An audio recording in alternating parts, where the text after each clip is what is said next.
Herzlich willkommen zum SF Krimi Podcast. Mein Name ist Wolfram Höll. Bei mir ist die Frau, die uns jetzt erzählt, ob sie schon einmal so eine richtige Gedächtnislücke hatte. Susanne Jansson. Hallo Wolfram. Nein, also ich gehöre wirklich, glaube ich, zu den Menschen, die auch noch nie einen Blackout nach einer durchlebten Nacht hatte. Ich muss mich aber oft korrigieren, weil ich von Sachen felsenfest überzeugt bin, dass ich weiß, wie sie gehen und dann wirklich überzeugt bin, mich streite darüber und dann aber eines Besseren belehrt werden. Aber ich weiß nicht, ob das unter Gedächtnislücke fällt. Aber dass ich mich auch an Dinge erinnere und sage, sie sind so passiert und erst, wenn ich das Beweisfoto kriege, sagen muss, oh, sorry. Hattest du schon mal eine Gedächtnislücke? Eine längere als meine Mini-Breaks? Nein, aber ich kenne es manchmal so aus dem privaten Umfeld, dass man ausgiebig drüber diskutiert. Also ich, wie was war oder wer was gesagt hat oder wer sich zu was verpflichtet hat. Und ich muss doch öfters mal sagen, ich weiß es nicht mehr. Ich bin gar nicht mal unbedingt so, dass ich sage, doch, auf jeden Fall, sondern eher, ich weiß es nicht mehr. Das ist aber auch eine Vermeidungstaktik, ne? Nee, das ist gar nicht so ist aber gar nicht gemeint. Wenn ich es weiß, dann sage ich schon, aber gar nicht als Vermeidungstaktik. Manchmal stimmt es tatsächlich. Ja, sehr menschlich, so ein Gedächtnis, möchte man meinen, ne? Ganz unterschiedliche Ausprägungen, woran man sich erinnert und woran nicht. Da sind wir schon mittendrin im heutigen Hörspiel. Das heißt auch die Gedächtnislücke. Geschrieben hat Louis C. Thomas, alter Bekannter aus dem Krimi-Podcast. Ja. Ist wieder so ein typischer Louis C. Thomas, ne? Hat wieder alle Zutaten. Ein Autounfall kommt bei ihm oft vor. Es spielt dann in so einem familiären Umfeld. Sehr französisch. Sie heißen irgendwie alle Pierre und Georges, auch hier wieder. Aber macht großen Spaß und hat ganz viele Wolken drin. Und die Polizei spielt gar nicht unbedingt die Hauptrolle, ja, oder? Genau. Sondern und ist trotzdem ein waschechter Krimi. Ja. Also viel Vergnügen bei der Gedächtnislücke von Louis C. Thomas. Viel Spaß.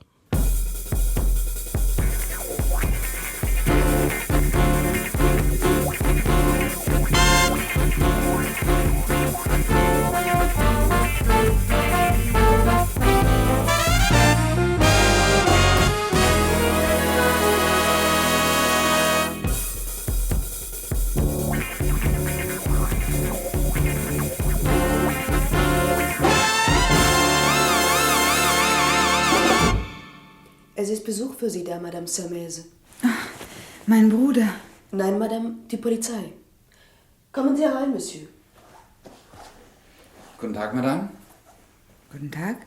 Ich gehe wieder. Ja, danke, Schwester.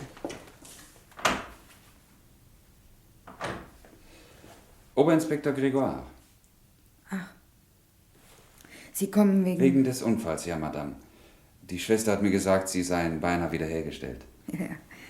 Ja, ich fühle mich schon ganz gut, aber der Arzt wollte mich noch zur Beobachtung hier behalten. Setzen Sie sich doch. Danke.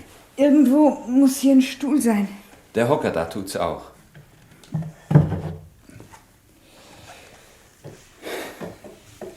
Entschuldigen Sie, Madame, dass ich Sie unter diesen Umständen belästige, aber die Untersuchung macht es nun einmal erforderlich. Untersuchung? Eigentlich handelt es sich mehr darum, Sie um ein paar Auskünfte zu bitten. Fragen Sie nur. Sie sind Nicole Jeanne Albertine Sermese, geborene Lussac, geboren am 4. November 1941 in Gonfreville-Lorcher, Departement Seine-Maritime. Stimmt das? Ja. Fein. Sie bewohnen seit 4 Monaten eine Villa zwischen Toulon und Ollioules. Ja. Ja, mein Mann hat sie gekauft, nachdem wir aus Madagaskar zurückgekommen waren. Mein Bruder und er bewirtschafteten eine Kaffeeplantage auf der Insel, in der Gegend von Tamatave. Übrigens, hat man meinen Bruder schon benachrichtigt? Keine Sorge, Madame, das ist geschehen. Wenn ich richtig informiert bin, kamen Sie gerade von Ihrem Bruder, als der Unfall passierte. Ja.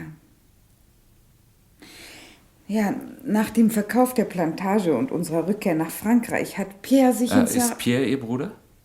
Ja. Ja, das ist mein Bruder. Also nach unserer Rückkehr hat er sich in Saint-Raphael niedergelassen. Gestern hatte er uns zum Blumenkorso zu sich eingeladen. Aha. Bitte erzählen Sie mir doch, wie der Unfall passiert ist. Ja.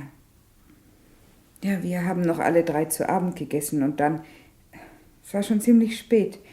Haben Georges und ich uns wieder auf den Weg gemacht. Saß Ihr Mann am Steuer? Leider ja. Leider? Er hatte ein wenig getrunken. Vielleicht sogar etwas zu viel. Er fuhr sehr schnell.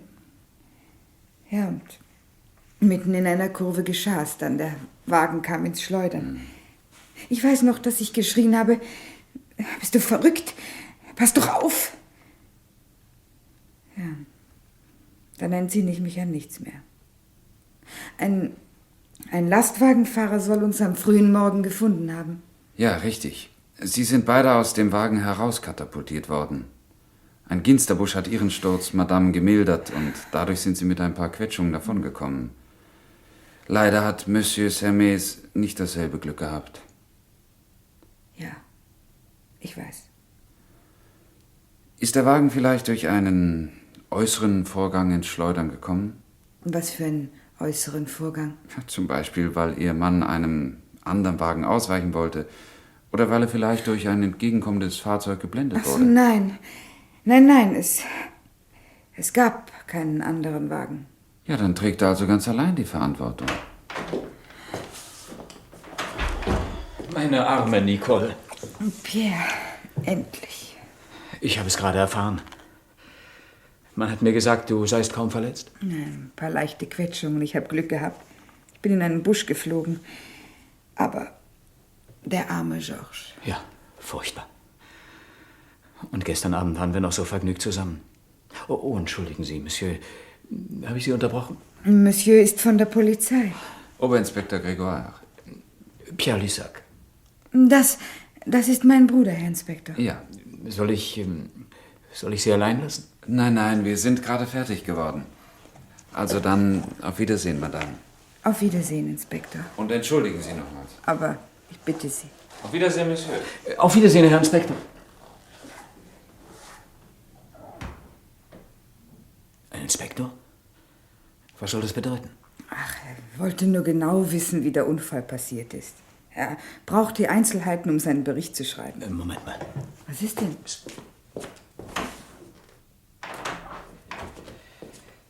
Ich wollte sicher sein, dass er nicht hinter der Tür steht. Oh, Pierre, wovor hast du denn Angst?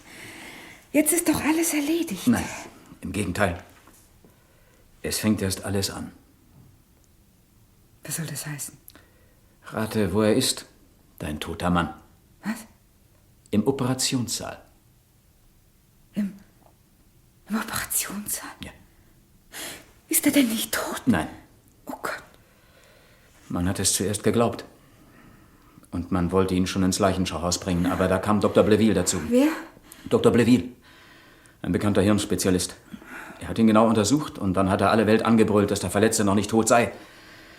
Es stünde zwar 1:1000, dass man ihn noch durchbringen könnte, aber der Versuch... Naja, Und hat er es getan? er ist gerade dabei. Er führt die Operation selbst durch. Für die Operation? Aber warum hat man denn mir nichts gesagt? Sicher, um dir keine falschen Hoffnungen zu machen. Ja. Wie findest du die Ironie? Das darf doch nicht wahr sein. Pierre, du hast mir doch versichert... Aber Nicole, ich bin doch kein Arzt. Wenn der sich geirrt hat, konnte ich mich ja wohl auch mal irren, nicht? Und wenn es gelingt, ihn zu retten, was tun wir dann? Na, stell dir vor, das frag ich mich Sie auch. werden uns den Prozess machen können. Ach, was? Er wird sich ja nichts erinnern. Meine Güte, er war stockbesoffen, als ich ihn in den Wagen Das gesetzt habe. genügt nicht, das weißt du doch. Pierre, wir müssen etwas tun. Wir müssen etwas tun, Pierre. Nicole, nimm dich doch zusammen. Sonst machst du noch die Schwester neugierig. Nimm dich zusammen. Du scheinst dir nicht im Klaren zu sein, was uns bevorsteht. Doch. Ich bin mir durchaus im Klaren. Nur ist es jetzt zu spät zur Umkehr. Wir haben keine andere Wahl. Wir müssen Wir abwarten. müssen abwarten. Was denn abwarten? Dass er aufwacht, dass er uns Aber hast du anzeigt? nicht gehört? Dr. Bleville hat gesagt, 1:1000. Hörst du, 1:1000? Ja. Ja, es bleiben 999 zu unseren Gunsten. 999. Das ist doch etwas verdammt normal. Die Partie ist noch nicht verloren, glaub es mir. Sag mal, wann kommst du hier raus? Wahrscheinlich heute Abend. Ach, heute Abend werden wir auch nicht mehr wissen. Selbst wenn er durchkommt, wird es mehrere Tage dauern, bis er wieder aus der Bewusstlosigkeit aufwacht. Siehst du. Du denkst auch daran. Natürlich denke ich auch daran. Aber mich deshalb im Voraus geschlagen geben? Nein, das kommt nicht in Frage. Wir müssen weitermachen. Still, da kommt jemand. Das ist nur die Schwester. Hier ist Dr. Breville, Madame Samese. Guten Tag, Madame. Wie fühlen Sie sich? Guten Tag, Herr Doktor. Danke, ganz gut. Ich hoffe, ich kann heute Abend nach Hause gehen. Keine Sorge. Wir werden Sie nicht mit Gewalt festhalten. Haben Sie jemanden, der Sie begleiten kann? Ja, ich bin Ihr Bruder. Mein Wagen steht unten, Herr Doktor. Herr Doktor, wie geht es meinem Mann? Ich habe es ihr gerade erklärt, Herr Doktor. Tja, der Eingriff ist gut verlaufen. Ist er schon wieder bei Bewusstsein? Verlangen Sie nicht zu viel, Madame. Nach einem doppelten Schädelbruch bleibt der Patient mitunter mehrere Tage bewusstlos. Ah ja. Glauben Sie, Sie können ihn retten? Das ist noch nicht zu übersehen. Aber ich bin optimistisch. Oh Gott, oh Gott.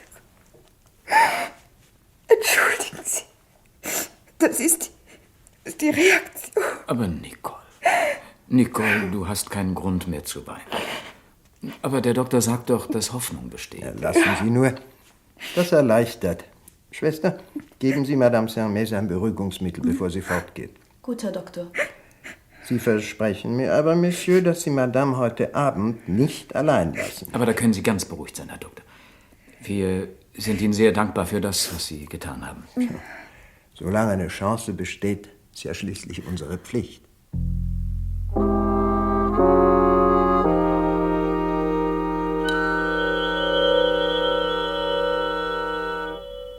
Guten Tag, Madame. Ich habe Sie schon erwartet. Guten Tag, Herr Doktor.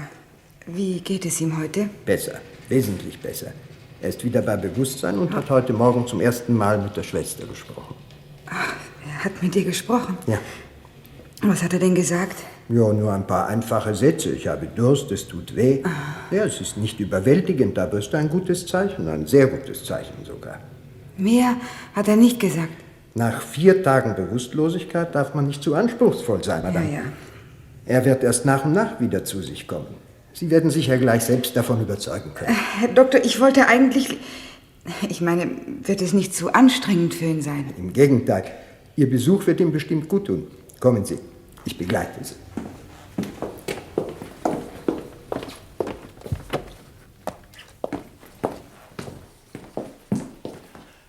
Nun, Schwester, wie geht's unserem Patienten heute? Ich wollte ihm gerade seine Spritze geben. Ich habe Schmerzen Wo haben Sie denn Schmerzen? im Kopf. Und dann hier. Ja, Sie haben einen Gipsverband um Schulter und Arm. Aber das kommt wieder in Ordnung. Ist nur eine Frage der Zeit. Was ist mit mir passiert? Bleiben Sie ganz ruhig liegen. Sie haben einen Unfall gehabt. Unfall. Ah, ein Autounfall. Mit Ihrer Frau zusammen. Vor 4 Tagen. Autounfall. Mit meiner Frau. Ja, sie ist hier. Kommen Sie ruhig näher, Madame. Kommen Sie doch. Sprechen Sie mit ihm. Guten Tag, Georges. Wer sind Sie? Aber ich bin doch Nicole. Erinnerst du dich denn nicht mehr? Du bist mit dem Wagen ins Schleudern geraten. Wir kamen vom Blumenkorso. Blumenkorso. Ja, Wo denn? in Saint-Raphael. Weißt du das denn nicht mehr? Saint-Raphael. Mit dem Wagen. Ich habe gar keinen Wagen. Wer sind Sie? Wer sind Sie? Oh, ich habe furchtbar Kopfschmerzen. Doktor, mein Gott, er wird ohnmächtig. Es ist nichts Ernstes, beruhigen Sie sich. Schwester, geben Sie ihm jetzt die Spritze. Sofort. Herr Doktor, das ist ja schrecklich. Er erinnert sich ja an gar nichts mehr. Nicht einmal an mich. Es ist kein Grund, sich unnötig große Sorgen zu machen. Nach einem derartigen Schock kommt das schon vor. Eine leichte, vorübergehende Amnesie. Ja. Und wie lange kann das dauern? Verlieren Sie doch nicht den Mut, Madame. Ich wiederhole, es ist absolut normal. In ein paar Tagen wird sein Zustand sich bedeutend gebessert haben. Sie werden sehen.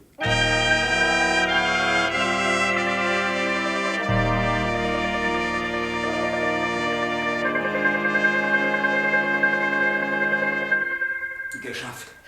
Nicole, ich habe Blaiville gesprochen. Und? Ist es gut gegangen? Ja, ausgezeichnet. Natürlich war er erstaunt, dass du schon mehrere Tage nicht ins Krankenhaus gekommen bist. Ja. Aber ich habe ihm erklärt, du hättest eine Art Nervenzusammenbruch und das hat ihm leid getan. Ich habe ihm gesagt, du würdest deinen lieben Mann besuchen kommen, sobald es dir wieder ein bisschen besser ginge. Du weißt ganz genau, dass ich das nicht kann. Das letzte Mal bin ich beinahe gestorben vor Angst. Und jetzt das Ganze nochmal. Nein, das ist völlig ausgeschlossen. Aber Nicole, es geht nicht anders. Du kommst nicht drum herum. Es ist zu gefährlich. Im Augenblick ist gar nichts gefährlich. Er erinnert sich an nichts, nicht einmal an seinen Namen. Ich weiß, aber mir hat Blaiville erklärt, sein Gedächtnis könne sehr bald wieder funktionieren. Aber das hat er dir doch nur gesagt, um dich zu beruhigen. Nein, der Fall liegt viel schwieriger. Zu mir hat er nämlich von rückläufigem Gedächtnisschwund gesprochen oder sowas Ähnlichem. Was? Ja, anscheinend sieht er das aus dem Verlauf der Frakturen. Das ist nicht häufig so, aber es kommt eben vor. Mein Gott, wenn man wenigstens sicher sein könnte, dass er sich nie wieder an etwas erinnert. Weißt du, wenn das Gehirn verletzt ist, ist der Gedächtnisschwund endgültig. Ja. Wenn es sich dagegen nur um eine Gehirnerschütterung handelt, kann sich sein Gedächtnis nach und nach wieder einstellen. Ja, eben. Und da liegt die Gefahr. Aber Nicole, nach und nach, laut Blaiville, können die Erinnerungen wieder auftauchen. Sie können auch bruchstückweise wieder auftauchen. Und zwar die ältesten zuerst. Aber das kann Wochen dauern, sogar Monate. Na und? Was ändert das? Na, immerhin so viel, dass man ihn vielleicht hierher bringen kann. Ja, hierher, bevor er für uns gefährlich wird. Ach so. Ja, daran habe ich auch schon gedacht, aber dazu muss er erst einmal transportfähig sein. Aber es gibt doch Krankenwagen. Der Arzt muss doch seine Zustimmung dazu geben. Er hat keinen Anlass, sie zu verweigern. Sobald das Leben des Patienten nicht mehr in Gefahr ist, wird es ihm hier zu Hause 100-mal besser gehen als in einem Krankenzimmer. Ja. Darum musst du ihn wieder besuchen, Nicole. Und du musst Blaiville dazu bringen, dass er ihn gehen lässt.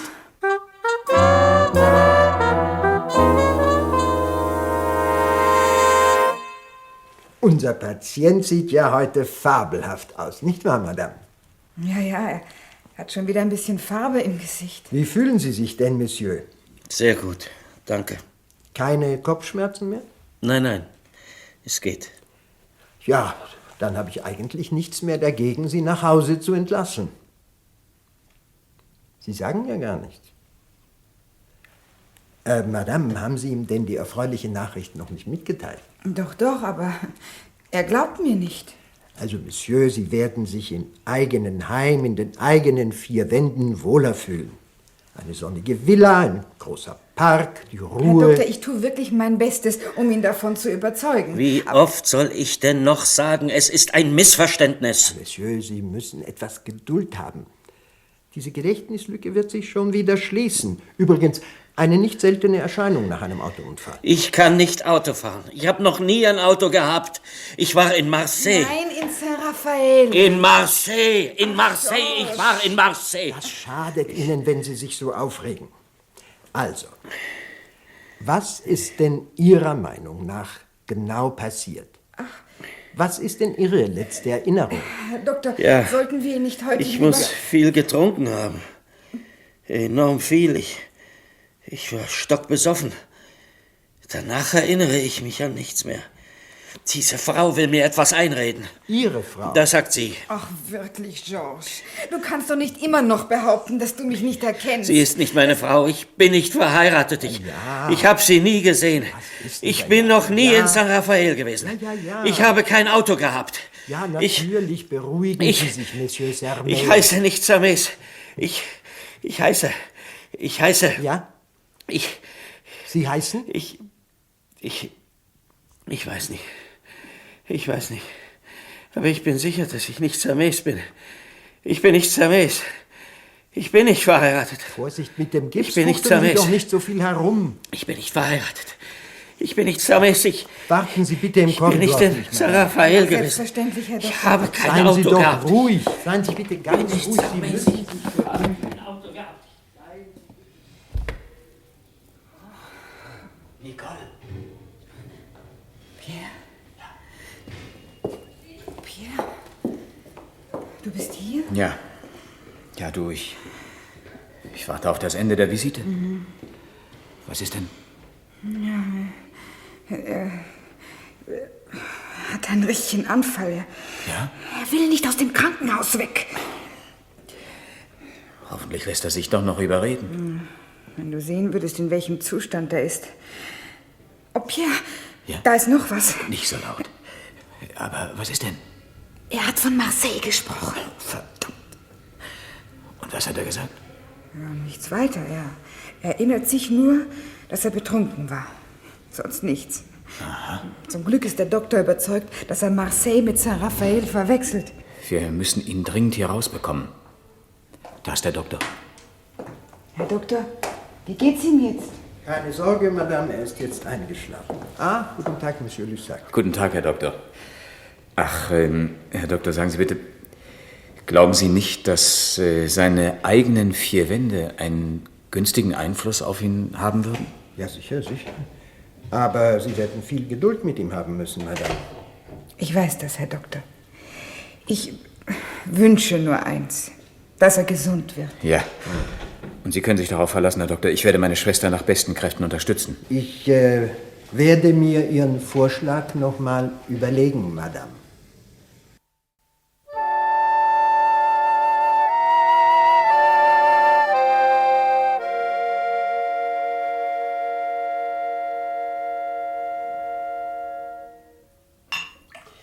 Im Krankenhaus konnte jederzeit die Bombe platzen. Hier ist er wenigstens unter unserer Aufsicht. Was trinkst du? Ach, das Gleiche wie du. Okay. So, bitte. Danke. Du machst vielleicht ein Gesicht. Es ist doch wohl ein Fortschritt, dass er jetzt hier ist, oder? Fortschritt, ja, aber keine Lösung. Damit ist erstmal das Dringendste getan. Für ihn wird das Dringendste sein, von hier zu verschwinden, und zwar so schnell als möglich. Solange er die Schulter und den Arm im Gips hat, kann er nicht viel anstellen. Abends lasse ich den Hund in den Garten und auf Titus, da können wir uns verlassen. Aber Pierre, das kann doch nicht ewig so gehen. Vorläufig gewinnen wir Zeit. Die Besuche von Blainville werden zwangsläufig immer seltener werden. Besuche des Doktors sind eine ständige Gefahr. Ich zittere jedes Mal, wenn Georges den Mund aufmacht. So wie die Dinge jetzt liegen, kann er ihm die Wahrheit ruhig sagen. Blainville glaubt ihm kein Wort. Da bin ich gar nicht so sicher. Solange Georges noch sprechen kann, werden wir keine Ruhe finden.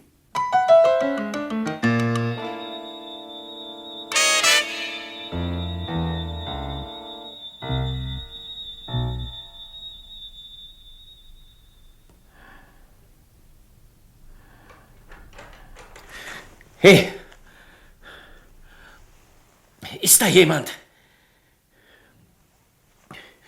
Ist jemand da? Ich bin da, Georges. Guten Morgen. Was habe ich hier zu suchen? Man hat dich gestern Abend mit einem Krankenwagen hierher gebracht. Hören Sie mir jetzt gut zu, meine Liebe. Ich weiß nicht, was hier gespielt wird. Aber Sie wissen genau, dass Sie nicht meine Frau sind. Ach, Georges. Ich habe Sie nie gesehen. Weder Sie noch diesen Sameis. Sie werden mir jetzt bitte erklären, wo ich bin. Du bist in unserer Villa, die wir gekauft haben. Zwischen Toulon und Ollioules. Die ihr gekauft habt. Ich habe niemals eine Villa gekauft. Villa. Denk doch mal nach, Georges. Wenn du nicht Georges bist. Doch. Ich bin Georges. Georges bin ich. Na also. Na siehst du. Georges, ja. Aber nicht Sameis. Bitte glaub mir doch endlich. Wir waren zusammen im Wagen. Man hat uns zusammen bewusstlos aufgelesen. Man hat uns auch zusammen ins Krankenhaus gebracht. Versuch doch, dich zu erinnern, Georges. Vor 4 Monaten waren wir noch auf Madagaskar. Wir haben unsere Plantage verkauft. Was? Ich bin nie im Leben auf Madagaskar gewesen. Reg dich nicht auf, bitte reg dich nicht auf. Dr. Bleville wird gleich da sein. Der soll noch kommen. Er hat dir immerhin das Leben gerettet. Beweg dich nicht, bleib ruhig liegen. Ich bin gleich zurück. Pierre! Ja? Pierre, hast du die Haustür aufgemacht? Ja, es ist Dr. Bleville. Was für ein herrliches Tier, Ihr Hund. Ja. Er sieht aus wie ein Bär. Zum Glück liegt er an der Kette. Man könnte sonst direkt Angst vor ihm kriegen. Wir lassen ihn nur nachts frei. Guten Tag, Madame. Guten Tag, Herr Doktor. Nun, wie war das erste Erwachen zu Hause?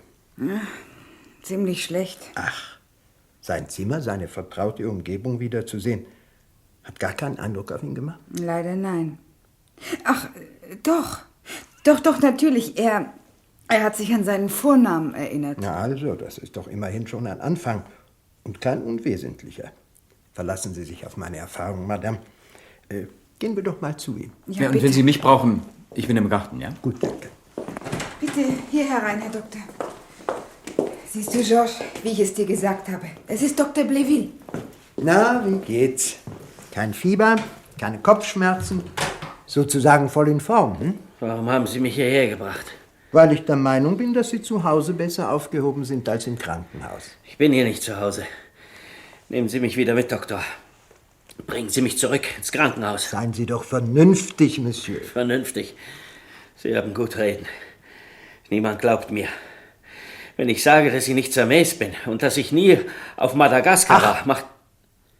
Ach, Sie erinnern sich also an Madagaskar? Aber nein. Die Dame hier erzählt mir die ganze Zeit davon. Ich komme aus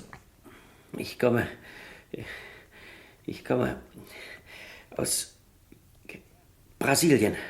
Ja, ich war in Brasilien. Mein Name ist Georges?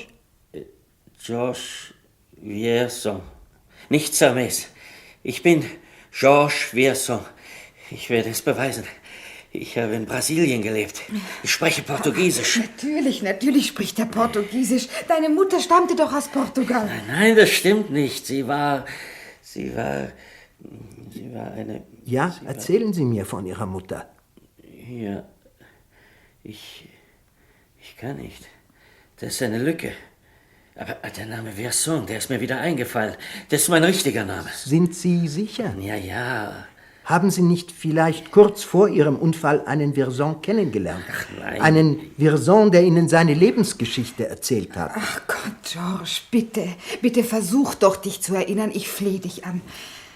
Herr Doktor, ich glaube fast, er macht es mit Absicht. Georges, sieh mich jetzt an. Ich bin Nicole, deine Frau. Einen Augenblick bitte. Ich verstehe ja Ihre Verwirrung, Monsieur Siamese. Ich bin nicht Siamese. Na schön, einverstanden. Reden wir nicht mehr davon. Sie haben einen schweren Unfall gehabt, doppelter Schädelbruch. Sie sind wie durch ein Wunder davongekommen, das kann man wohl sagen. Aber es bleiben die Nachwirkungen des Schocks und der Kopfverletzung. Nicht nur, dass Sie das Gedächtnis verloren haben. Sie machen zweifellos auch eine Art Persönlichkeitsspaltung durch. Sagen Sie doch gleich, ich sei verrückt. Aber nein, übertreiben Sie doch nicht. Ich bin überzeugt, dass alles wieder in Ordnung kommt. Und wir werden, nur um mein Gewissen zu beruhigen, nur deshalb ein paar gründliche Untersuchungen machen. Ein paar neurologische Tests. Also doch. Ach was, Psychiater sind Ärzte wie alle anderen. Sie glauben also, es stimme bei mir da oben irgendetwas nicht. Und die da würde mich wohl gerne in einer Anstalt sehen, wie? Wie kannst du so etwas... Aber das lasse ich mir nicht gefallen.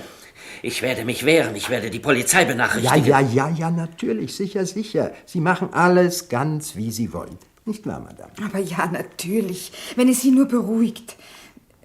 Übrigens, Doktor, wenn er schön brav bleibt, muss man dann wirklich noch einen Psychiater hinzuziehen? Ja, wir brauchen uns ja nicht heute zu entscheiden. Na siehst du, Georges, dir geht es doch nicht schlecht hier, oder? Wir alle wünschen, dass du sehr bald gesund wirst. Verstehst du? Ja. Ich habe verstanden. Ich habe sehr gut verstanden. Na fein. Sie sind letzten Endes Ihr eigener Arzt. Nicht aufregen, gut essen, viel schlafen. Sie werden bald wieder ein ganz normales Leben führen.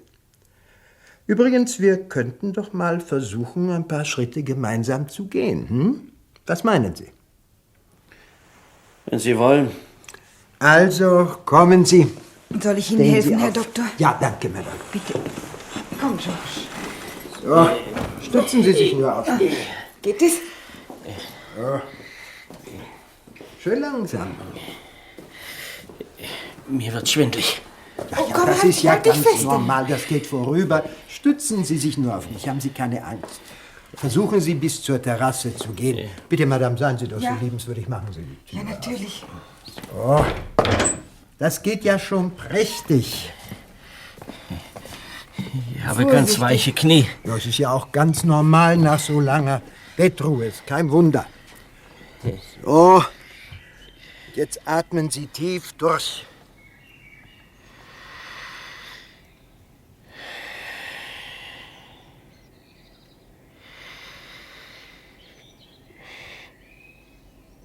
Wer ist der Mann da unten im Garten? Wer? Das? Aber das ist doch Pierre. Pierre? Ah ja, richtig. Pierre. Ich kenne ihn. Pierre! Hey! Pierre! Grüß dich, George. Komm gleich mal rauf. Ich brauche dich. Gut, ich komme. Ich kann nicht mehr. Ja, fürs erste Mal ist es ja auch genug. Kommen Sie, wir gehen wieder herein. So, schön langsam.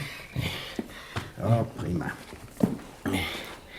Was wollen Sie lieber, sich hinlegen oder setzen? Setzen. Setzen. Nun, Monsieur, Sie erinnern sich also an den Herrn. Ja, natürlich. Pierre war mit mir zusammen. Wir haben uns beide ganz fürchterlich betrunken. Er weiß, wer ich bin. Hallo, Pierre. Da bist du ja. Siehst du, mein Lieber? Du hast mich wiedererkannt. Ich bin froh, weißt du? Pierre, hör zu. Wir waren doch beide zusammen. Am Unfallabend. Stimmt's? Ja, am Abend vor dem Unfall. Ja. Sag's dem Doktor, dass wir nicht in Saint-Raphael gewesen sind. Dass wir uns betrunken haben. Ach was, besoffen. Dass wir uns in Marseille besoffen haben. In Marseille? Ja, und dann sag ihm auch, wie ich heiße. Wie du heißt? Ja, sag es. Sag ihm meinen Namen. Los, sag ihm. Ja, Georges Hermès natürlich. Also auch du. Ihr seid euch alle einig. Verlogene Bande. Schweinebande. Gemeine Bande. Verdammte Dreckbande. Verdammte Dreckbande. Hallo? Hallo, Dr. Bleville? Ja, guten Tag, Herr Doktor. Hier ist Madame Hermès. Ja. Ja, seit Ihrem letzten Besuch hat er sich beruhigt. Er scheint endlich Vernunft angenommen zu haben. Ja. Er ist aufgestanden, er geht im Haus herum. Allerdings ist er immer noch durch seinen Gipsverband behindert. Nicole, frag ihn, wann er ihn abnehmen kann. Ja. Er wartet ungeduldig auf den Tag, an dem Sie ihn davon befreien können. In ungefähr 8 Tagen? Ja, das wird ihn sehr freuen. Ja, einverstanden. Gut, ich halte Sie auf dem Laufenden. Danke, Herr Doktor. Danke, auf Wiedersehen. Er sagt, auf eine große Aufregung folge oft eine Zeit der Entspannung. Er findet das normal. Also ich nicht. Normal. Du, er hält sich ruhig, weil man ihm mit einer psychiatrischen Klinik gedroht hat. Also ich habe den Eindruck, er heckt etwas aus. Was denn? Keine Ahnung. Aber wenn man ihm seinen Gipsverband abnimmt, ja, also dann können wir ihn hier nicht mehr festhalten. Pierre, ich bin mit meinen Nerven am Ende, Pierre. Das kann nicht mehr lange so weitergehen. Nein, das wird auch nicht mehr lange so weitergehen. Also jedenfalls vorläufig ist das Wichtigste, herauszufinden, was er ausbrütet. Vorsicht, er kommt. Ja. Ich werde mit ihm reden. Ach, soll ich dir helfen, George? Nein, danke. Ich kann das sehr gut allein. Hat es dir auf der Terrasse nicht mehr gefallen? Ich will mir nur ein bisschen die Beine vertreten. Habe ich das Recht, in den Garten zu gehen? Aber du hast jedes Recht, das weißt du doch. Und der Hund? Du weißt doch recht gut, dass wir Titus nur nachts frei herumlaufen lassen. Ah, grüß dich, mein Guter. Morgen. Georges möchte gern im Garten spazieren gehen. Ausgezeichnete Idee. Bei dem herrlichen Wetter. Ah, was ist denn das für ein Besuch? Was? Vielleicht Dr. Bleville. Nein, das ist nicht sein Wagen. Ich werde mal nachsehen. Apropos Bleville, Georges, ich habe eine gute Nachricht für dich. Hat er einen Platz im Irrenhaus für mich gefunden? Ach. Er nimmt in 8 Tagen deinen Gipsverband ab. Ist das wahr? Wenn ich es dir sage? Dann werde ich mich wieder frei bewegen können, wie ich will. Auch in der Stadt? Natürlich. Du bist doch kein Gefangener. Kommen Sie. Monsieur, kommen Sie rein. Madame, Monsieur. Guten Tag. Monsieur ist von der Polizei. Inspektor Laurent. Ich bin hier, um die Ermittlungen über den Unfall abzuschließen, die mein Kollege Grégoire eingeleitet hat. Nein, mein Mann kann Sie nicht empfangen, Herr Inspektor. Sein Ich Gesundheitszustand... bin vollkommen gesund, Herr Inspektor. Sie sind Monsieur Sermais? Nein. Ja, das heißt... Na, sehen Sie, ich habe es Ihnen doch gesagt. Mein Schwager leidet an Gedächtnisstrom. Das ist nicht wahr. Fragen Sie Dr. Bleville, er hat ihn behandelt. Inspektor, ich habe wichtige Aussagen zu machen. Ich muss Sie dringend sprechen. Dazu bin ich ja hier, Monsieur. Aber unter 4 Augen. Ich denke, Madame, Monsieur, Sie haben nichts dagegen, uns allein zu lassen. Hören Sie zu, er wird Ihnen das Blaue vom Himmel runterlügen. Nichts als Hirngespinste. Er ist krank, Der Herr Arzt Inspektor. sagt, er leidet an Persönlichkeitsspaltung, wissen Sie. Sehen Sie Und sich die beiden an, Inspektor. Sie sind grün vor Angst. Sie zittern schon bei dem Gedanken, ich könnte Ihnen die Wahrheit sagen. die Wahrheit, mein lieber Georges, die Wahrheit ist, dass du ein armer Kranker bist, der nicht mehr weiß, was er Einen sagt. Das Augenblick, ist die Wahrheit bitte. und nichts Einen anderes. Augenblick, bitte, Madame. Monsieur möchte mich sprechen und das ist sein Recht. Und ich habe die Pflicht, ihn anzuhören. Vielen Dank, Inspektor. Wollen Sie mich also bitte mit ihm allein lassen? Aber hören Sie, Herr Inspektor, Falls ich habe es Ihnen doch Ihnen schon... nicht lieber ist, dass Sie alle 3 aufs Revier vorgeladen werden. Also ich verbitte mir einen solchen Ton. Ach was. Komm, Nicole, wir gehen. Trotzdem, Herr Inspektor, ich muss Sie noch ja, einmal Madame, darauf ich hinweisen. Ich weiß, Madame. Bitte.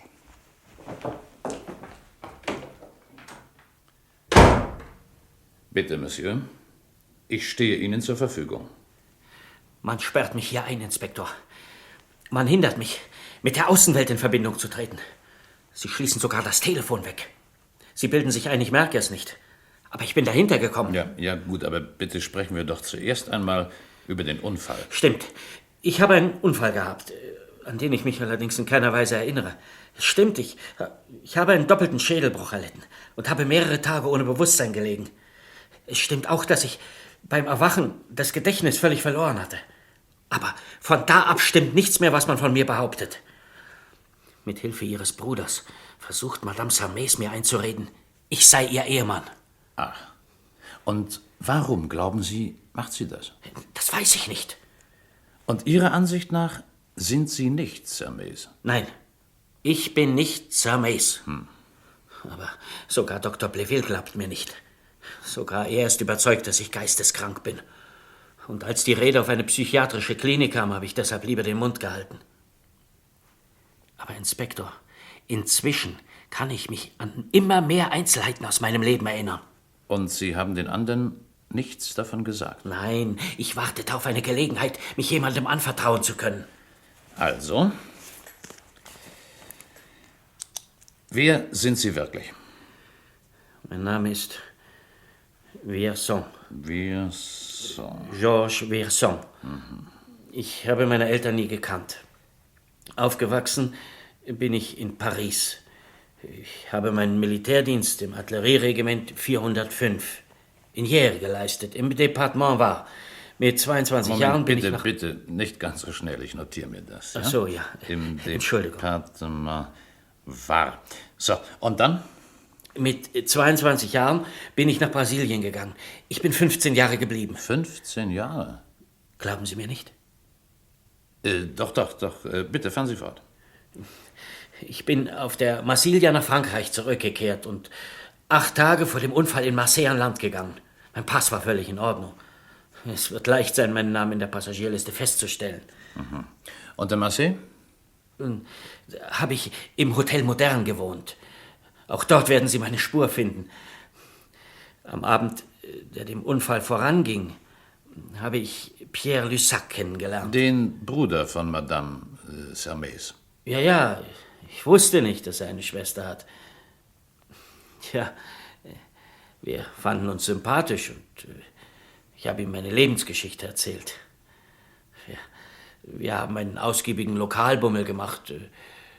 Dabei habe ich mich dermaßen volllaufen lassen, dass ich mich an nichts mehr erinnern kann. Nun, Ihre Geschichte klingt ein bisschen sonderbar, Monsieur, das muss ich schon sagen. Möglich, aber sie ist wahr. Ich weiß nicht, was die beiden mit mir vorhaben, aber ich schwöre Ihnen. Ich schwöre, ich habe die reine Wahrheit gesagt. Sie glauben mir, nicht wahr?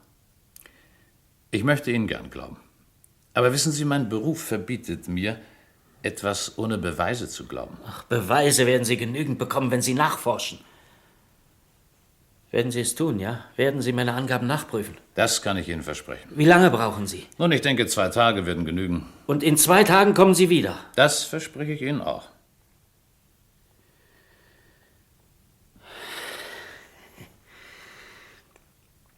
Dann bin ich beruhigt. In 2 Tagen werde ich frei sein. Und die beiden werden auspacken müssen. Hoffen wir es. Also, machen Sie bis dahin keine Dummheiten und weiterhin gute Miene zum bösen Spiel.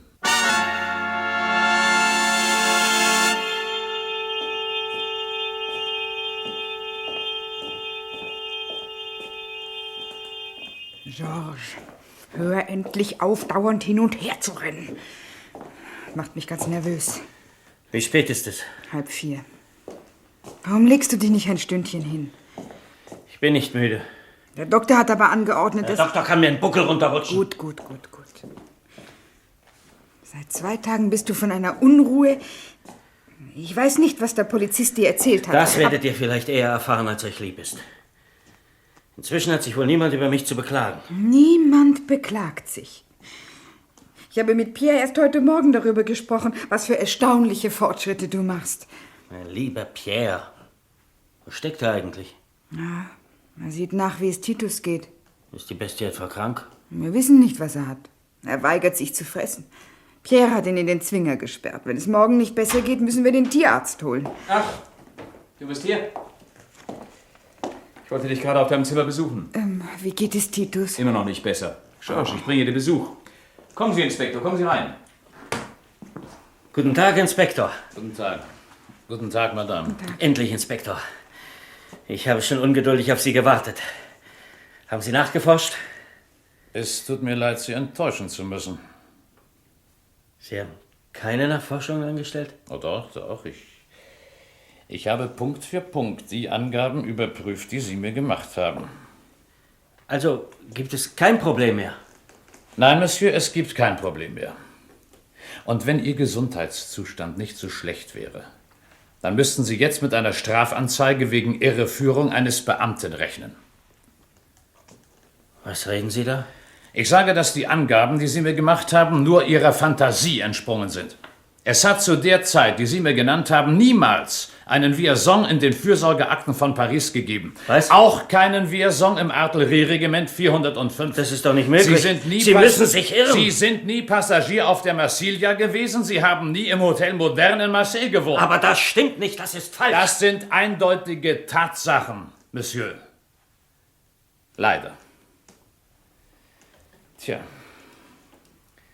Die Polizei kann Ihnen jetzt nicht mehr weiterhelfen.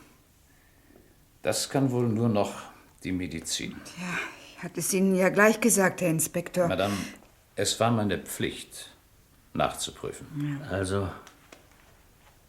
Also bin ich verrückt. Ich bin wirklich verrückt. Georges. Lauf ihm nach, schnell. Ja, Georges.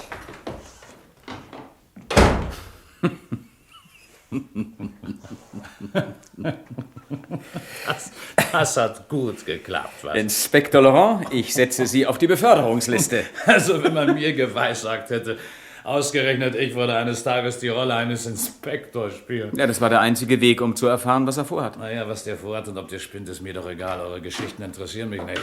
So, er hat sich in sein Zimmer eingeschlossen. Und Sie, je eher Sie jetzt hier verschwinden, desto besser. Madame, ich löse mich in Luft auf, sobald wir unsere kleine Rechnung beglichen haben. Das wird gleich erledigt. Wir haben doch 2000 gesagt, nicht wahr? Hier ist das Geld. Sie können nachsehen. Aber lieber Freund, ich vertraue Ihnen doch. Tja, das wär's dann wohl. Auf Wiedersehen. Madame, immer zu Ihren Diensten. Pierre, hast du keine Angst, dass er uns erpresst? Nein.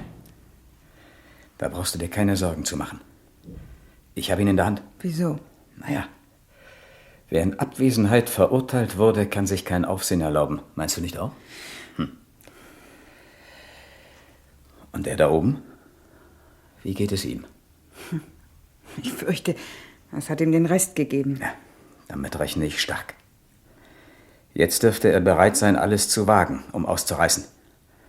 Vor allem, wo er den Hund für krank hält. Ja, ich habe ihm gesagt, du hättest Titus in den Zwinger gesperrt. Das war sehr gut. Dann wird er sein Glück versuchen. Er muss es tun. Und sobald er im Garten ist, lasse ich den Hund los. Nein, Pierre, das kannst du nicht machen. Aber wir haben doch keine andere Wahl, er oder wir. Heute Nacht muss es geschehen. Warum denn gerade heute? Weil Blainville ihm jeden Tag den Gips abnehmen kann. Und wenn er seinen rechten Arm wieder frei hat, kann er schreiben. Und die Schrift täuscht nicht.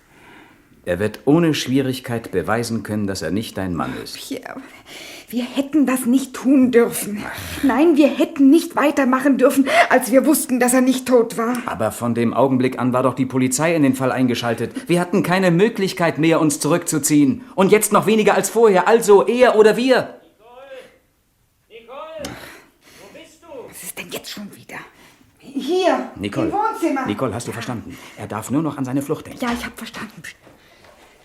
Ich hab's, Nicole. Ich hab's. Ich erinnere mich an alles. Was? Als der Inspektor fort war, war ich völlig verzweifelt. Aber dann, plötzlich ist der Vorhang gerissen. Samet natürlich, das bin ich. Ich weiß nicht, woher ich den Namen Vierzon habe. Nicole. Nein, lassen Sie mich. Was ist denn los? Woran erinnerst du dich genau? An alles. An Madagaskar, an die Kaffeeplantage, unsere Ankunft hier. Was, an all das erinnerst du dich? Ja, es bleiben zwar hier und da ein paar Lücken, aber das kommt wieder.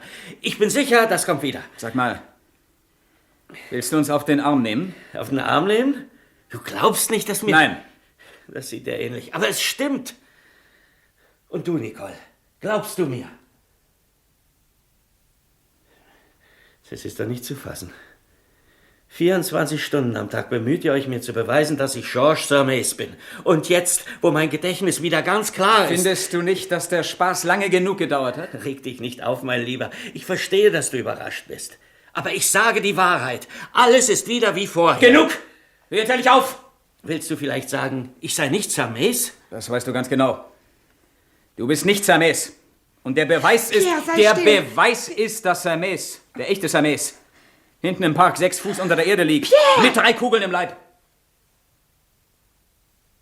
Endlich. Endlich ist es heraus. Darum also. Weil ihr ihn umgebracht habt. Im Streit. Brauchtet ihr einen falschen Samet, der bei einem Autounfall umkam. Ihr brauchtet eine Leiche, um sie der Polizei vorführen zu können, um an die Erbschaft heranzukommen. Man kann dir wirklich nichts verheimlichen. Und ich war der richtige Mann. Ohne Familie, ohne Freunde, ohne irgendwelche Beziehungen. Nur hat es leider nicht geklappt. Der kleine Vierzon hatte einen zu harten Schädel. Der Bruder und die Schwester. Ein schönes Mörderpaar seid ihr. Ja, jetzt weißt du es. Das hilft dir aber auch nicht weiter. Du Saukerl, du Saukerl! Bleib schön ruhig. Mit deinem Gipsverband bist du kein Gegner für mich. Das werdet ihr mir noch büßen. Aber ja, natürlich. Du hast ja gesehen, wie ernst man dich nimmt. Inspektor Laurent hat gar nicht erst nachgeforscht, das hat er mir gesagt. Jeder Mensch hält dich für verrückt. Wenn du so weitermachst, landest du bestimmt in einer Irrenanstalt. So, und jetzt geh wieder auf dein Zimmer. Los, geh schon. So kommt ihr mir nicht davon. Das garantiere ich euch.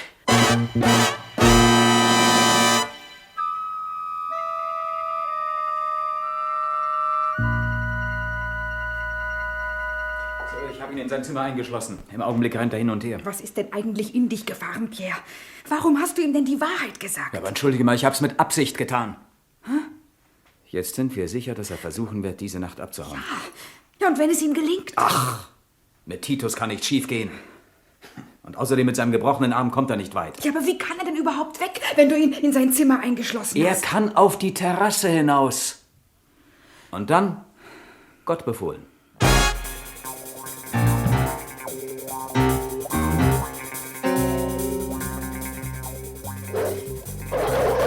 Geh weg! Lass mich! Lass mich!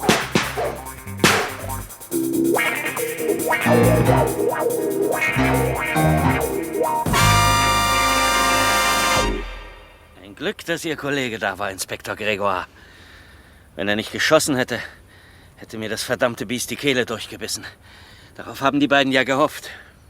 Hören Sie, Madame? Ja, mein Mann ist doch geisteskrank. Er ist ohne unser Wissen in den Garten gegangen, obwohl wir ihn dringend vor dem Hund gewarnt hatten, nicht wahr? Ja. Das hat er mir aber ganz anders erzählt. Sie lügt, das wissen Sie. Bitte, Monsieur. Sie haben mir versprochen, sich nicht einzumischen. Entschuldigen Sie, ich sage kein Wort mehr. Wir haben Sie genügend informiert, Herr Inspektor. Mein Schwager leidet an Verfolgungswahn. Bevor Sie auf ihn hören, sollten Sie sich bei seinem Arzt Dr. Bleville erkundigen. Das habe ich ja getan. Und gerade aufgrund einer Maßnahme von Dr. Bleville habe ich veranlasst, dass Ihre Villa ein paar Nächte lang überwacht wurde. Was? Ja. Der Doktor hatte nämlich aus purer Neugier seinem Patienten ein paar Zeilen schreiben lassen. Aber das ist doch völlig unmöglich. Das ist Ihnen doch auch klar. Georges hat seinen Arm im Gips. Den rechten Arm, Monsieur. Ja? Nicht den linken. Was Dr. Bleville misstrauisch gemacht hat, ist eben die Tatsache, dass Monsieur Sermais, der Rechtshänder war, nach dem Unfall plötzlich Linkshänder geworden ist. Denn nach Dr. Bleville steht fest, der Mann, den er behandelt hat, ist Linkshänder von Geburt. Sonderbar, nicht wahr? Ja, aber Herr Umso Inspektor, sonderbarer, als dieser Mann hier immer betont hat, er sei nicht Sermais, sondern Vierson. Und aus diesem Grund werden wir mit der Untersuchung bei Null wieder anfangen. Und zuallererst werden wir den Park durchsuchen. Ob sich nicht zufällig eine Stelle entdecken lässt, an der die Erde frisch umgegraben worden ist.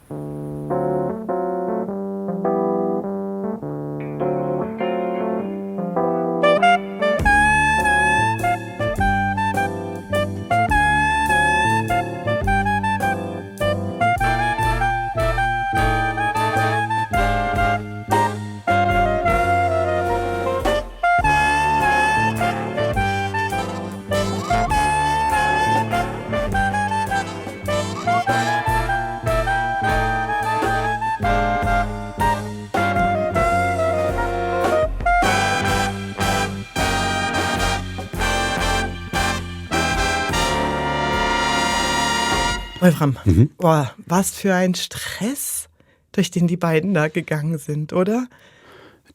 Das Geschwisterpaar. Die arme Frau, also bei aller. Das arme Opfer.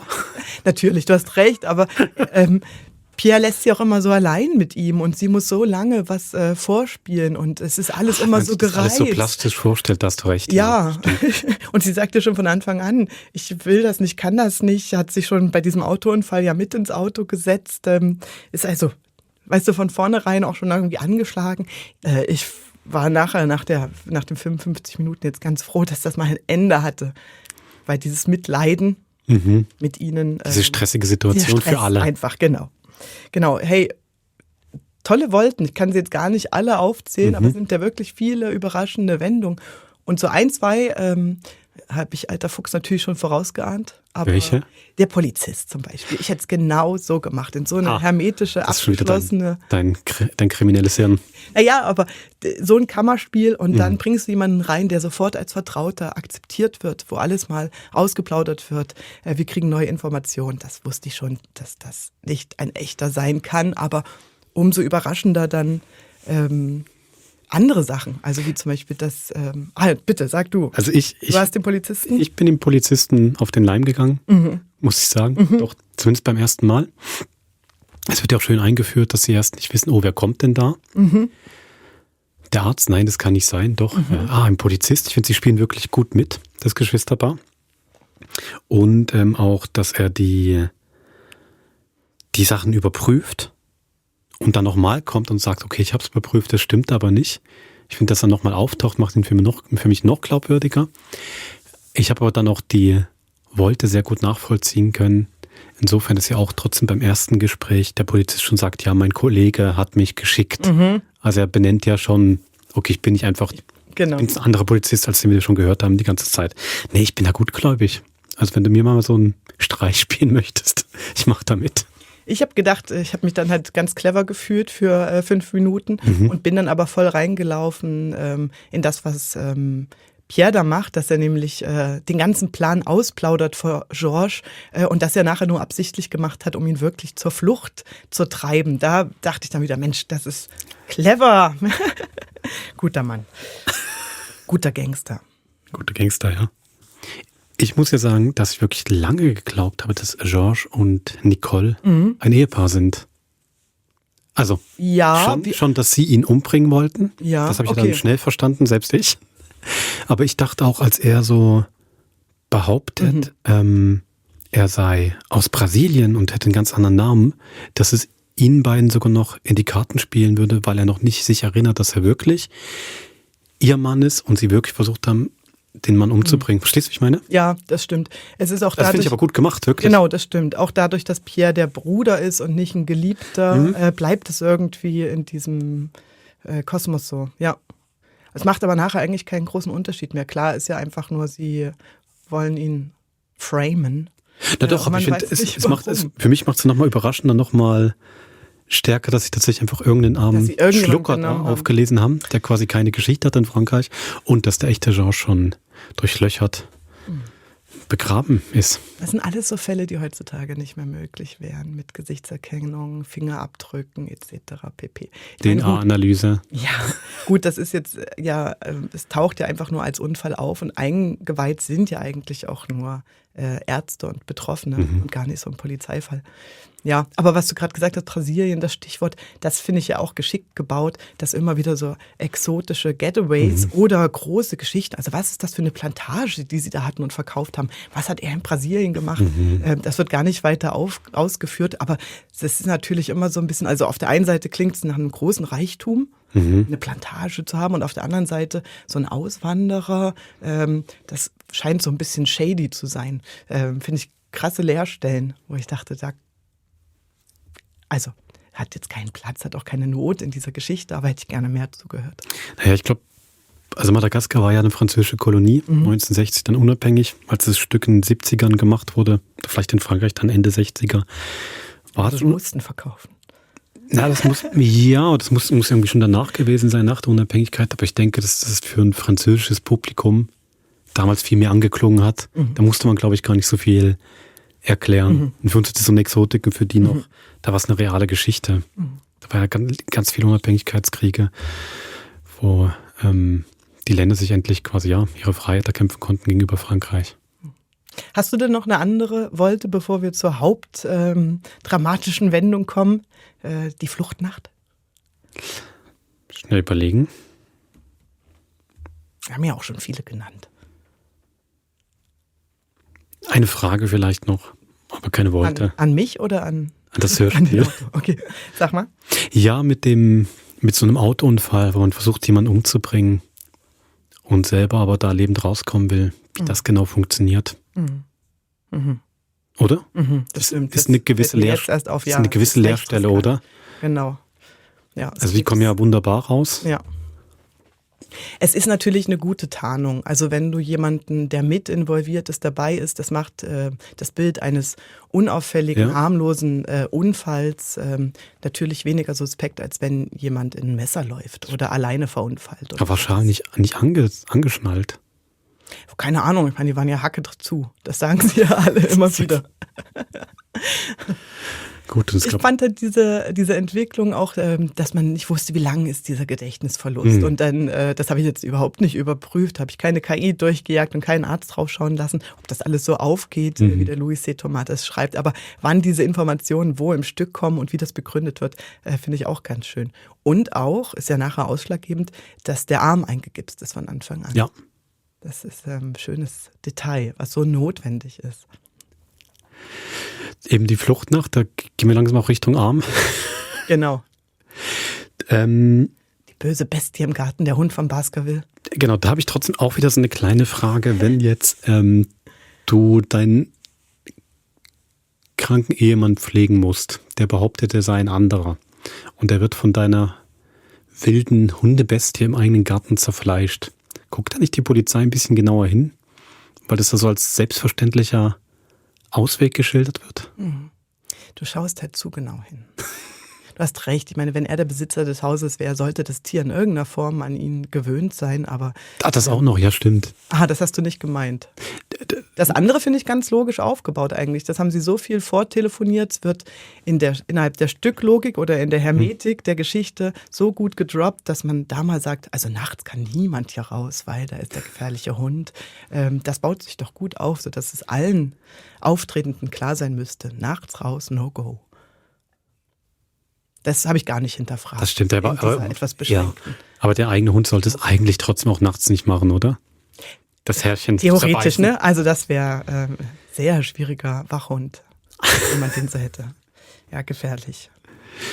Nein, das stimmt schon. Also der Stress funktioniert gut, das Rausrennen funktioniert gut. Mir hat auch gut gefallen, dass ja eigentlich schlussendlich Pierre, heißt er, Nicole auch dazu zwingt, dass man diesen Plan umsetzt, eben indem er dem falschen Georges alles so weit erzählt, genau, dass er wirklich von selber raus will. Nicole wollte das ja gar nicht, aber er treibt ihn so weit, dass er es von selber macht. Das fand ich zum Beispiel auch nochmal gut, dass es auch so eine Machtdynamik im Geschwisterpaar gibt. Sehr spannend. Aber dann, der Retter aus dem Nichts. Rettende Schüsse. Ja, die Polizei ist da. Ja, das ist dein Fragezeichen. Ja, ich finde, da werden so zwei Hasen noch aus dem Hut gezaubert, eben, dass die Polizei schon die ganze Zeit da war und beobachtet hat. Ich denke, ja, kenne mich da natürlich zu wenig aus, aber wenn sie wirklich so Sorgen um den Mann hatten, ob man ihn nicht auch nochmal hätte befragen können. Ich meine, die hätten ihn auch einfach vergiften können oder sonst was in ihrem Hause oder ihn nochmal stürzen lassen können, was auch immer. Ich finde, da schauen sie schon sehr entspannt zu. Du lässt so viel Welt rein in solche Geschichten, Wolfram. Wenn man so anfängt, das ja klar, aber in ihrer Welt kann das gar nicht. Du hast recht, es ist wirklich ganz, ganz kammerspielmäßig gebaut und gespielt. Und vielleicht das andere, mir gefällt das eigentlich sehr gut, dass er Linkshänder ist, mit links geschrieben hatte. Und gleichzeitig hören wir es eben auch in der letzten Minute zum ersten Mal. So. Auch wenn der Gips davor schon schön gesetzt ist. So. Ja. Da stellt man sich dann vor, dass der Autor da saß und denkt, jetzt habe ich hier 4/5 dieser Geschichte, habe ich so toll geschrieben. Entwickelt sich alles so logisch, aber wie kann ich jetzt wirklich beweisen, wer er ist? Aber es ist schön mit dem Linkshänder. Grundsätzlich gefällt mir das sehr gut. So altbekannt und doch wieder funktioniert's. Und du? Wieder. Ich bin ausgesöhnt. Ich finde das schön. Das reiht sich wirklich perfekt ein in die falsche Fährte oder 3 Kugeln ins Herz, was wir da von Louis C. Thomas schon mal hatten. Was ich ein bisschen schade fand, ich weiß nicht, ob du dich erinnerst, bei Falsche Fährte, wo die Frau nach Nizza reist und nicht mehr zurückkommt. Da haben wir aber so einen schlecht gelaunten Polizisten, der seine Untergebenen auch immer so anschaut. Der fehlt dir hier. Der fehlt mir so ein bisschen, der Kommissar Parent, genau. Aber sonst, nein, meisterlich. Meisterlich. Nein, Maître du Mystère. Ja. Ich habe es wirklich extrem gern gehört. Maître du Mystère hast du gesagt. Den Podcast habe ich ja schon öfters ans Herz gelegt. Ich verlinke nochmal in den Shownotes. Da stehen noch 10 Krimis von Louis C. Thomas drin auf Französisch. Die Gedächtnislücke gibt's nicht. Kommt vielleicht mal noch. Aber die habt ihr ja gerade gehört. Ich würde gerne nachher noch 7 Minuten anbringen. Der S1 Ratgeber über Amnesie. Wackelkontakt im Hirn heißen die 7 Minuten. Und ich finde es noch ganz hübsch, weil da die Moderatorin mit einem Hausarzt spricht, der mit echten Amnesiefällen zu tun hat und beschreibt, was es eigentlich ist, gerade auch im Kontrast zu Hörspiel, Film und Fernsehen. Sehr schön. 7 Minuten nur. Reicht, um den Wackelkontakt zu erklären. Ich glaube, es reicht, ja. Lass mich doch noch an der Stelle ganz kurz nochmal einen Rückschlag machen auf das Hörspiel von letzter Woche. Ihr erinnert euch von Don Hayworth. Verhaftet, was ja dein Humor sehr getroffen hat, mein auch und offensichtlich ausgehend von euren Zuschriften, auch euren. Uns hat unter anderem auch Thomas geschrieben. Der hat geschrieben, es ist eine herrliche Absurdität, die so ernsthaft in Sprache umgesetzt wird und diese Reibung, die dabei entsteht im Kopf, das ist einfach toll. Und Thomas ist nicht irgendein Thomas, sondern Thomas ist ein Hörspielkritiker. Er hat einen Podcast und ich wollte das gerne mal zum Anlass nehmen, euch die Möglichkeit zu geben, wer es nicht kennt und sich gerne in so einem Resonanzraum von Hörspiel bewegen möchte, euch 2 Podcasts ganz besonders ans Herz zu legen. Das ist eben einmal von Thomas Kirsche, der Hörspielkritiker, findet ihr in jeder Podcast-App oder wenn ihr es googelt, und auch unbedingt der Ohrcast von Olaf und Martin besprechen jeden Monat wirklich alle Hörspiele, nahezu alle Hörspiele, die öffentlich-rechtlich im deutschsprachigen Raum und auch auf dem privaten Markt produzieren. Also wenn ihr Anregungen braucht oder gerne die Besprechung hören wollt von dem Hörspiel, das ihr gehört habt, dann geht doch in einen der Podcasts. Wunderbar. Wir hören uns am kommenden Vollmond wieder mit 2 gruseligen Geschichten. Bis zum nächsten Mord. Macht's gut. Kurzfristige Amnesie, das ist das Thema heute. Und Amnesie, das bedeutet kurz auf Griechisch ohne Erinnerung. Und wer jetzt schmunzelnd für sich denkt, das habe ich auch schon erlebt nach einem rechten Fest, zu viel Alkohol getrunken und nachher nicht mehr so recht gewusst. Oder sonst Drogen. Eine Frau zum Beispiel, die im Ausgang was in den Drink gemixt gekriegt hat und am nächsten Morgen nicht gewusst hat, wo das ist. Das aber meinen wir nicht. Die kurzfristige Amnesie oder Wackelkontakt im Hirn, wie der Ratgeberarzt Philipp Job sagt, das ist anders. Wie denn? Was haben Sie da für Beispiele, um das Phänomen ein bisschen zu schildern, Philipp Job? Ja, ein typisches Beispiel kürzlich in meiner Praxis. Ich meine im Moment sehr viel Unruhe bei den Arbeitsstellen in der Pharmaindustrie in Basel. Da werden Hunderte von Leuten entlassen. Und da kommt jemand zu mir geschickt, ein 45-jähriger Manager aus der Industrie. Und seine Frau sagt, das ist einfach ein anderer Mensch. Zwischendurch, der kennt mich nicht mehr. Der weiss nicht, der macht komische Sachen daheim, die er sonst nie gemacht hat. Und dann sind wir dem nachgegangen. Und es hat sich dann herausgestellt, dass er tatsächlich einfach keine Erinnerung, einfach eine Amnesie hatte für gewisse Tage von seinem Leben in der Vergangenheit und einfach nicht gewusst hat, wer er ist. Gehen wir auf das Thema ein. Vielleicht ganz zuerst überhaupt eine Amnesie. Was ist das im medizinischen Sinn? Eine Amnesie im medizinischen Sinn heisst einfach mal eine Gedächtnisstörung. Und das Gedächtnis bei uns ist sehr etwas Komplexes. Ich wundere mich immer, dass es überhaupt funktioniert, dass wir uns erinnern. Ich habe keine Ahnung, wie das funktioniert. Niemand weiss das. Gedächtnis ist bei uns zum Beispiel Sprache und nicht sprachliche Sachen, wo wir uns erinnern. An die Radiosendung zum Beispiel oder an das Beispiel, das ich vorher erzählt habe. Aber auch Sachen vom täglichen Leben. Sachen, wie fahren wir Auto, wann gehen wir auf die Toilette, was machen wir dort und so weiter. Amnesie ist also der sprachliche und der abstrakte Teil, der weg ist.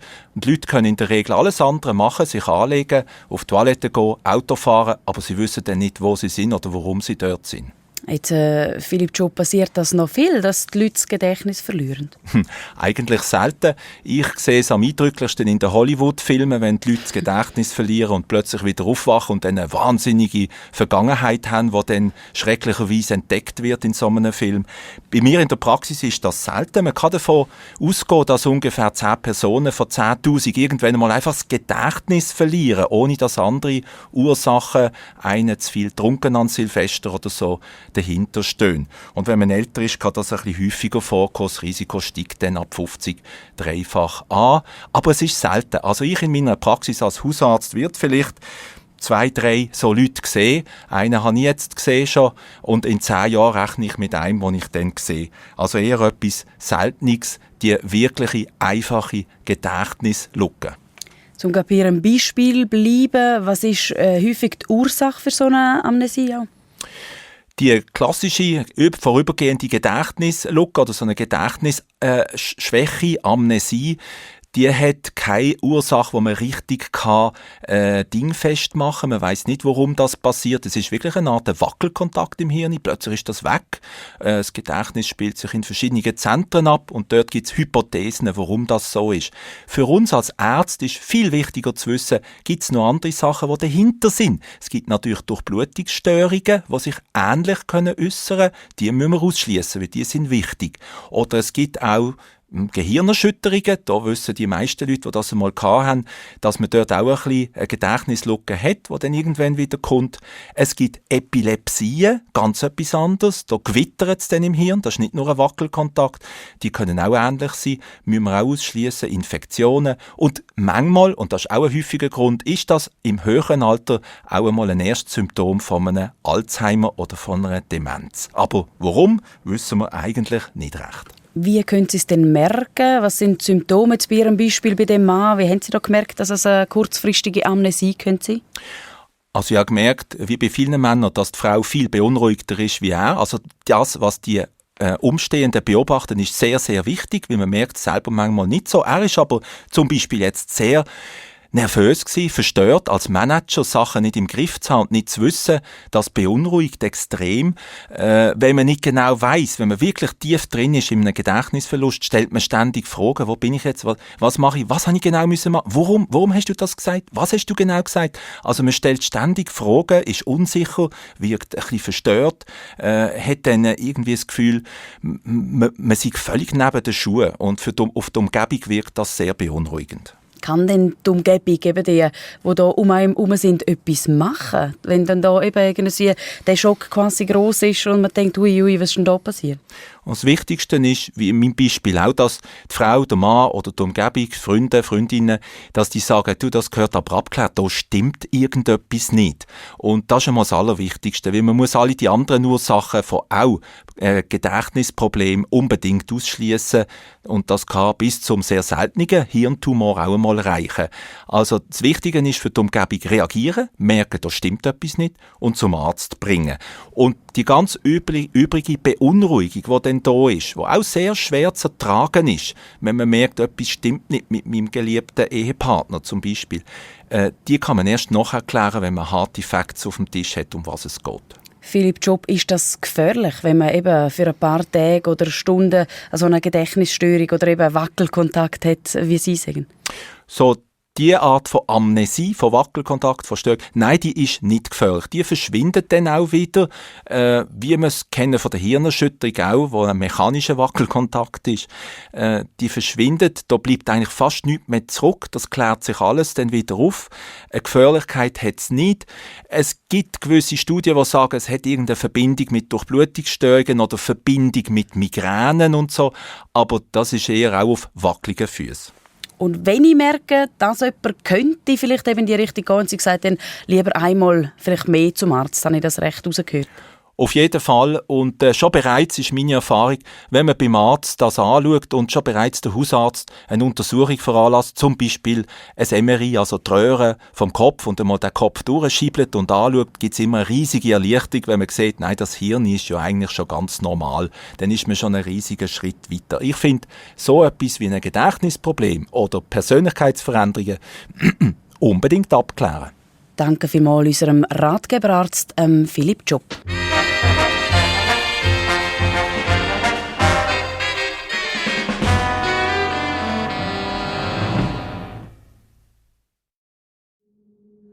Das war ein Podcast von SRF. Produziert im Auftrag der SRG.